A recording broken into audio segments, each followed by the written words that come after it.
This is the CW Spiral, a podcast run by three survivors of the CW's calling in 2022. We're your hosts, Sabrina Reed, Michael Patterson, and Reed Gowden, bringing you history about the network and the WB, the latest news and in-depth Sporterville discussions of the best and messiest shows to ever grace the small screen. Hey, hi everybody.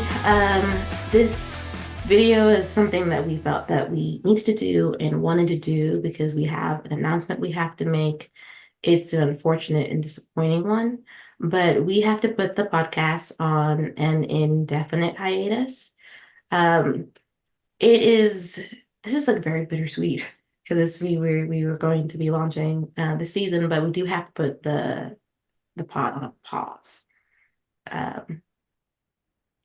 don't really know what else to say, Michael, beyond that, because that's what's happening. Like I feel not me, I don't want to get emotional about it, but it's something that we have to do. Yeah, sometimes life kind of gets in the way of things, and we've been having a conversation about this recently, and we just feel that it would be the best for everyone involved right now if we just put the podcast on at least an indefinite hold for the time being. Like Sabrina said, it's not exactly something we want to do. We've been discussing between the three of us or what ideas we could do when we came back, and certainly during CW season during the fall, we had visions for reviewing shows like Superman and Lois at Wildcards when they came back. But yeah, it's just one of those things that, for timing reasons and other reasons that the three of us have been talking about, that it's just best that for the time being we put the podcast on hold. That's not to say that you won't see us at all. You can still reach out to us on our Twitter page if you ever want to know our opinions on things on the CW shows, because we still will be watching them. And the YouTube channel will not be dead. There will be content for you from time to time. You will see us. You'll never forget how we look like. We will catch up with us from time to time. But just for the foreseeable, the podcast, at least as a weekly podcast, as producing that regular content, will be on hold for the time being. And we can't give, it's not like a goodbye to see you later. Just the seeing you later will be intermittent. And they won't be full pod episodes, like Michael said. You'll get content now and again. One thing that's for certain is we are going to be doing a spoiler-free review of the Superman Lois's final season. We did get screeners. We're very happy about that. So we have not stopped at that journey in that sense. So you will get a spoiler-free review. I am definitely going to be live tweeting Superman Lois when it starts airing. And from there, it's more like playing it by ear about what's possible for us to do. And I think that's it. That's about it. This journey it's been so interesting and fun for like the past couple of years. We grew up with CW, we went through transition with CW, and now we are in a new era, just like CW. Honestly, are we CW's children at this point with the way this is happening? Yeah, I would say that. I have to say, it's been a very interesting journey over these last 2 years, like reviewing this particular era of the CW. You, me, and Reed have watched the CW for, I hate to say this, but like a decade and a half. We've been like watching the content that it produces, things that have been on the network, one and done shows or shows that ran for a decade.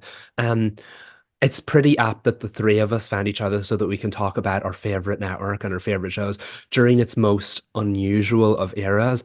Our first ever episode, we looked back on the original interesting era for the WB before and the UPN before they merged into the CW. Who would have thought that we would end up calling perhaps an even more infamous era where the CW itself merged into a new CW? It's been a very unusual time for it. So I feel like when historians want to look back on what went down during the CW, they might do well with checking in on a few episodes of our podcast. Because I've said it before, we call history. And you can, if you track back through the 100 episodes and 3 seasons we've recorded thus far, you will see that I've said many, many times that of all the things I've ever done in my career, this has been one of my favorites. because not only have the three of us developed a great friendship, it's been awesome to call the CW's history with people who have also been calling the CW's history for a lot longer than when we were recording the podcast. The three of us had our own unique experiences with the network. Reed, of course, the teen drama king, me, the superhero king, and the wrestling king, and then you walking that line in between the two of us. But that's not to say that I didn't love a few CW teen dramas in my head, in its heyday. But the fact of the matter is, we all had different experiences, and we all had different viewpoints, and we all had different favorite shows and perspectives. And bringing all three of them together, I feel like made us the perfect three experts to call such a unique era. We had the history behind us, and we were living that future.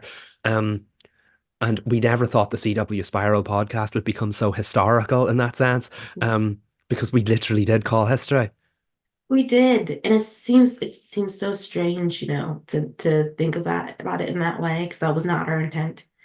Like Mm, we did have a segment called CW History, where we were going to be talking about the past, not talking about the ways in which the network was continuing to change and is still changing.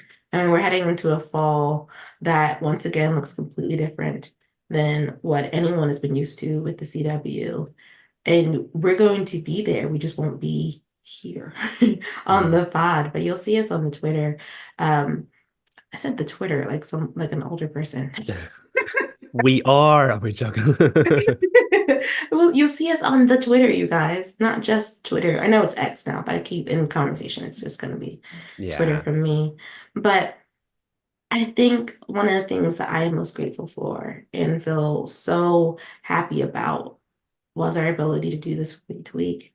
Because it's like this little, I had never had anyone that I could talk to, extensively about the CW. It was such a breadth of history, in the way that we've been able to do, with so much excitement. Like, yes, my friends watched it, but the degree to which the obsession was able to be explored outside of like just specific shows was not there. We got to run the gamut of of all the shows, and that has been such a blessing. I really found like we three had our community, but then the larger community of you guys, our listeners and watchers, has been so great to hear your opinions, your perspectives, to laugh with you guys, and to see a lot of your content online too.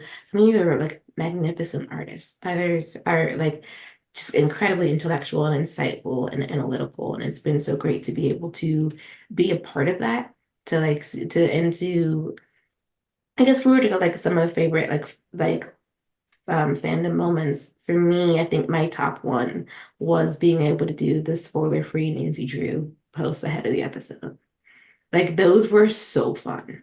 Like the Nancy Drew fandom was incredibly enthusiastic. I know you guys still are, but as far as like the being able to tease and play over what was potentially going to happen and all y'all's questions, I mean, the hilarious fandom, truly the funniest. Yeah, without a doubt. I have to say that felt like a beautiful full circle moment because the Nancy Drew fans have been so giving with us during our Nancy Drew journey. They'd give us tips on what episodes to look out for, what scenes to look out for. They'd give us hints at what was coming, and they were on that journey with us. I think one or two of them might have rewatched some of the episodes with us, which was just so much fun. So for us to be able to have a preview of the next season after that, and then to be able to give back to them with hints and tips and teases and winks and nods of certain things that were happening. I just felt like that was a lovely full circle moment. And I've said it many, many times. One of my favorite things we've ever done on this pod had been the Nancy Drew watch. And because it's always been one of those shows that was like, oh, that looks good when I watched the trailer. But the show didn't have as much visibility as a show like that should have outside of the US. So I don't know if I ever would have completely watched it. Um, uh, and I'm so glad I did because I'm so glad we got to share it together because like the three of us would like catch up after an episode was over. Like, did you see that? What did you think of that? And then we'd have to get to have that conversation and a reaction on the pod and watch everybody else react to it and want to know what they thought of our thoughts of it and what like yeah, definitely. We've done a lot of lovely things, but I have to say the Nancy Drew watch definitely holds a special place in my heart. Yeah. It's like, I can't. If we were to sit here and like list all our favorite moments, we'd be here for like a really long time. Yeah. I just do want to say to you guys though, thank you for like riding with us, tuning into our nonsense sometimes. There's been so many great moments that we've been able to do, whether it's us just like falling apart during an episode because of, oh, Michael, what is that Flash villain that I just could not stop giggling about? Oh, the hotness. Yes, like that, that there's like moments like that. There's when you and Reed have both led separate classes about your favorite subject matters. I got to talk about Candace Patton like Yeah. at length in one of the pod episodes. She's such a queen, and it was just so great to be able to do an episode like that. And even, in the trying times, all of us being there for each other as the axe kept falling at CW and being able to, be in community with everyone, dealing with the sadness of that. And the save campaigns didn't work out, but the level of love that came through was just so apparent. Um, I think that's probably what I'm gonna miss the most Hmm. is the ability to, when something is happening in fandom, to be able to speak to it on our podcast, and Hmm. give voice to something that we're all feeling. And perhaps in this new era of CW, that's not going to happen again. But I don't know. It has been a joy of my life to be doing this podcast. And I am going to miss it like a lot. Yeah. No, I think you summed that up more eloquently than I could. Um, truly do have to say that I agree with everything you just said. Like, maybe now is the right time to step away, at least for now, because we did cover that history and we're heading into the official Next Star era. Um, but at the same time, we've enjoyed this so much that I don't really want to.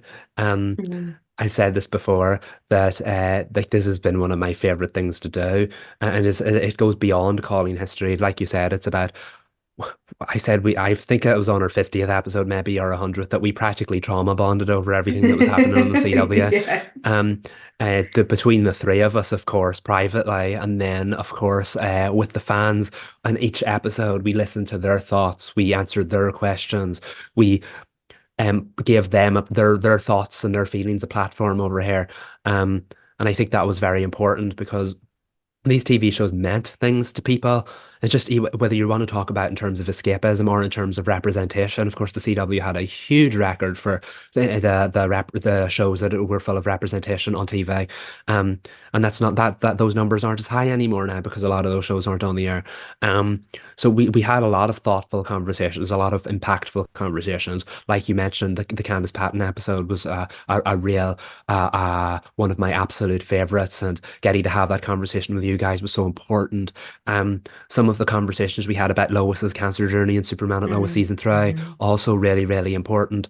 Um, and just from like obviously from a meaningful perspective, the pod has been very like meaningful to me, but also just from a fun perspective, we had a lot of fun. We've had a lot of fun, and we're having a lot of fun. We will obviously, the three of us will continue to have a lot of fun. Um, but just in terms of a weekly podcast, it's not going to be the same, at least for the foreseeable. We aren't going to be on the air every single week anymore. Um, that's not to say that you won't see us again from time to time. The YouTube channel is alive. We will be popping in with content every now and again, but it will be a while before you see us. Um, and as always, like Sabrina said, Twitter account ain't going nowhere. You can still contact us. We're all around. We're all in that sphere. And if you ever want to know our thoughts on anything, like feel free to reach out because I don't know, connecting with everyone over these last 2 years has been a dream of mine. And we did Mhm. it. We did it so well. Um, and I'm very proud of the legacy we've put together here at the CW Spiral. It will live on, and whether that just means in general or through the more content we will continue to produce in the future, we'll wait and say. But this is not the last you've seen of us. Along with the spiral. Yeah. Yeah, inside joke. The three of us have been saying that for 2 years. Now we get to Yes. share it with everyone. Long Yes. live the spiral. Forever and ever. Right. Thank you guys. As always, we appreciate all of the views and all of your commentary. But we are going to sign off now for the next bit. So we are the CW Spiral. I'm Sabrina. And I'm Michael. Bye, y'all.